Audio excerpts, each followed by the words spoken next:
La fête de ta vie aura quand même été de créer des chansons, de créer, quoi, d'être un créateur.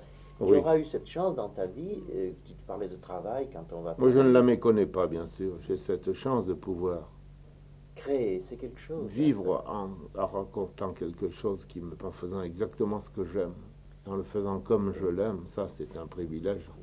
Et puis quelque chose sort de toi, tu es enfant, tu as employé des mots de création, Oui, mais à ce d'enfantement. moment-là, tous les êtres créent quelque chose. Le simple balayeur, que je ne méprise pas, loin de là, le malheureux a plus besoin justement d'être respecté, d'être aimé que d'autres, parce qu'il semble exercer un métier qui n'est pas intéressant, mais si c'est aussi Il intéressant, crée pas. oui, mais alors peu de gens créent, évidemment, mais Il y a enfin, peu si de tu gens veux, qui créent dans la il y a vie. quand même des gens qui créent. Tous les métiers sont intéressants parce qu'ils sont utiles aux autres. C'est une création quand même. Moi, j'ai pas le sentiment de créer quand je viens chez toi, par exemple. Tu comprends? Créer, c'est un Mais si privilège. tu as Il y a créé les quelque chose, peintres, là, puisque tu as tiré de moi des choses qui ne seraient pas sorties toutes seules, c'est une forme de création aussi. peut-être. Seulement, évidemment, chez nous autres, qui écrivons, ce qui nous passe par la tête et qui le donnons aux autres avec plus ou moins de bonheur, ça semble être plus intéressant, mais le type qui vient me faire marcher mon robinet qui ne marche pas crée quand même quelque chose. Il m'apporte J'aime quelque pas que chose. tu emploies le mot créer, là. Oui, mais alors. Il y avait des chansons qui n'existaient pas et qui existent, hein. Il y a un lot de chansons qui Oui, mais ont... alors, si tu veux, les gens qui créent sont les gens qui pensent quelque chose et qui créent une œuvre littéraire ou une œuvre artistique. Il Oui, y a ceux qui créent des maisons, il y a celui qui invente le moteur à explosion. Ça, ce sont des créations évidemment plus spectaculaires que d'autres. oui. Moi, je pense créer quand je suis prêtre, par Mm. exemple. Je pense créer des êtres que, en leur donnant certaines choses qu'on m'a données, ils seront modifiés, comme dans leur Oui, mais manière de les voir êtres les sont choses. modifiés aussi quand la rue a été nettoyée. Parce que tu crées du bonheur là. Ceux qui passent dans une rue nettoyée sont plus heureux que ceux qui passaient dans un tas d'ordures, à travers les ordures en les évitant. C'est une forme de création aussi. Et je pense que tous les hommes sont absolument indispensables les uns aux autres. On pourrait penser qu'il y a des gens qui ne créent pas dans la société. Il y a plein de parasites, on le sait très bien. Enfin, n'en parlons pas, ceux-là finiront par s'éteindre et par disparaître par le fait que les sociétés s'améliorent. Mais dans l'ensemble, presque tous les êtres créent, tu comprends, le facteur qui t'apporte une lettre, il t'apporte du bonheur, ou du malheur, bien sûr, il t'apporte des lettres de deuil. Mais enfin, plein des gens sont heureux en recevant de bonnes nouvelles qu'apporte le facteur. Si le facteur n'était pas là, il n'aurait pas ces nouvelles. Le facteur est donc aussi utile que toi et moi, tu vois. Oui, c'est pas une Dans question la tellement société, les choses, d'utilité, oui, là. je sais bien, mais les choses dans la société, rien n'est parfait. Il y a des petites choses qu'il faut faire, certaines besognes qui ne sont pas très exaltantes pour celui qui les fait, mais qui sont utiles, qui favorisent la création. Moi, quand je crée mes chansons, il y a quelqu'un qui me chauffe. Et sans lui, j'aurais pas créé mes chansons. Alors il a créé aussi mes chansons par le fait Oui. qu'il m'a chauffé. C'est un sens de solidarité. Tu as ce sens Ah oui, qu'un monde est solidaire, hein. solitaire mais solidaire, Ouais, bien ouais. sûr. Ça, bien sûr, les autres sont indispensables. Les autres nous sont absolument indispensables. Et je me garderai bien justement de faire des classifications et d'établir des degrés. Tous les êtres sont utiles les uns aux autres. Malheureusement, la société étant imparfaite, il y a des êtres qui consacrent leur force à faire des choses dont on n'a pas tellement besoin. Je n'ai pas d'exemple précis à l'esprit, mais on voit bien, il y a des tas de professions qui ne semblent pas indispensables, qui, quand la société sera améliorée, disparaîtront et feront qu'on emploiera cette énergie à des fins plus utiles. Enfin, pour le moment, la société étant à peu près ce qu'elle est, à part les gens qui veulent tuer les autres, euh, tout le monde est utile. Les gens qui sont malheureusement obligés de travailler chez d'autres ont droit à plus de respect qu'on ne leur en donne de l'ordinaire. Et Oui. si Sophie fait quelque chose qui me déplairait de ta part à toi, justement par le fait qu'elle travaille chez moi, je ne vais pas l'engueuler, tu comprends? Je vais accepter d'elle des choses que théoriquement je n'aurais pas admis de quiconque. Oui. Encore que j'admette beaucoup de choses de la part de quiconque. Tu comprends ce que je veux dire? Oui. Si Sophie me casse quelque chose, me fout une guitare par terre, je l'engueulerai pas. Mais j'en aurais peut-être envie, parce que c'est embêtant, encore que je ne crois pas, tu sais, tous les gens qui m'approchent m'ont cassé quelque chose. Pupchon, si elle me casse quelque chose, je ne l'engueule pas. Si on me déchire quelque chose, si on me brûle un costume en me le repassant, je ne dis rien.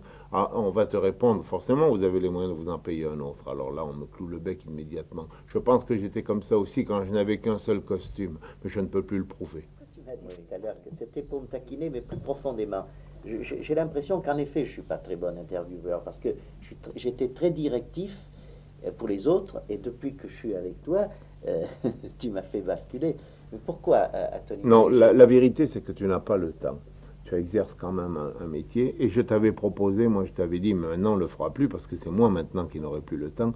Je t'avais dit, le mieux ce serait que tu vinsses me voir le plus souvent possible, et sans me poser de questions, comme une conversation entre amis. On aurait parlé comme ça. Si nous vivions, nous étions condamnés tous les deux à vivre au bagne ensemble, par exemple, nous aurions forcément des discussions. Mais nous aurions des discussions qui ne seraient pas limitées dans le temps. Toi, tu es quand même limité, puisque tu as d'autres choses à faire en dehors de moi, et je comprends très bien, moi je ne suis pas exclusif. Mais il se trouve que par le fait que tu es limité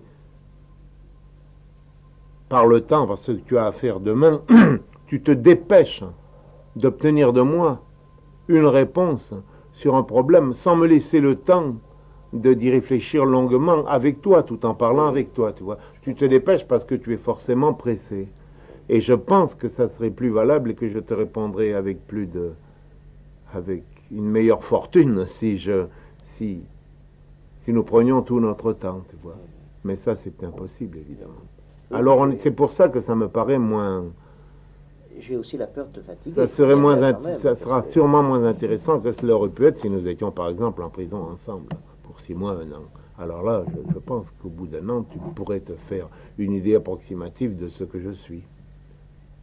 Et tu me verrais aussi à ce moment-là dans ma vie normale, dans mes rapports avec les gardes Shiurm, dans mes rapports avec nos co-détenus, tu me verrais dans mes rapports avec les colis, tu me verrais dans mes rapports avec les visites, tu me verrais dans mes rapports avec le drame, quoi.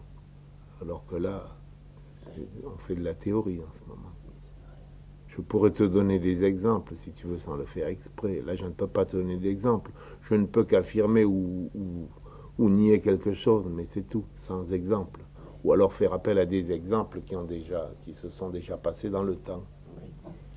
La dernière, j'ai plus de questions, mais peut-être la plus importante, c'était celle-ci finalement. Quelles sont les questions, ou la question, que puisque tu veux bien m'aider à faire ce travail-là, que tu aurais aimé que je te pose et qui finalement ne vient pas, quoi? Je pense y avoir déjà répondu à ça. Je crois me souvenir mais comme tous les gens qui vieillissent, les souvenirs les récents sont moins présents dans mon esprit que les souvenirs du passé.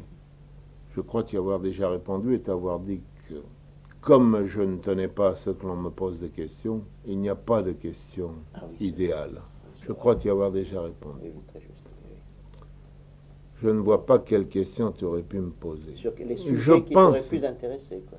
Tu sais que je pense que ce que je dois au public qui aime mes chansons, ce sont des chansons correctement écrites. Et je pense que les raisons pour lesquelles je les écris et mes autres préoccupations ne concernent pas trop le public, tu vois. Ce qui fait que je n'ai pas de question idéale à me faire poser. Peut-être juste préférer te voir me poser les questions autrement, je n'en sais rien, mais tu vois, je n'y pense pas à ça. Je vis, j'essaie de vivre pas trop mal, je veux dire pas trop mal, pas dans mes rapports avec les autres, mais je ne me regarde pas vivre, je n'aime pas me regarder vivre, et si je m'interroge, je n'aime pas si je me pose des questions, si je me dis ai-je tort, ai-je raison de penser ceci ou cela, je n'aime pas tellement en faire état et l'expliquer aux autres. Je n'aime pas expliquer aux autres pourquoi je me suis bien conduit là où d'autres se conduisent souvent mal, ou je suis peut-être mal conduit là où d'autres se conduisent bien. Tu vois? Dans mes rapports, par exemple, avec les gens qui travaillent pour moi, tu vois, tout ça. Ce que je fais là, ce à quoi nous faisions allusion tout à l'heure, je ne tiens pas à ce que ça se sache. Par pudeur et surtout parce que je ne veux pas parce que ce sont des détails, tu vois, qui à mon avis, n'intéressent personne. Je suis un être assez discret, tu vois. Je n'aime pas interroger non plus les autres.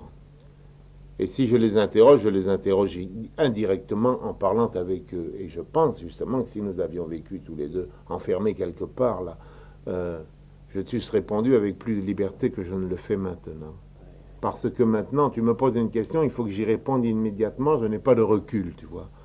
Et je n'ai pas le temps d'étudier. Là, je t'ai souvent dit, et ça semble une coquetterie de ma part, que je n'ai pas d'opinion définitive, parce que j'ai toujours peur quand j'affirme quelque chose, quand j'énonce une de mes... Quand j'avance ce que je crois être une de mes certitudes, au moment même où j'affirme quelque chose, je me dis, tu es en train d'affirmer une chose là, que tu n'aurais pas affirmé la semaine dernière, et que demain peut-être tu n'affirmeras plus.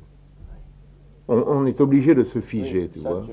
Oui, je sais. Une des choses... Il faudrait que je puisse te répondre à tes questions, que je puisse apporter 10 réponses différentes.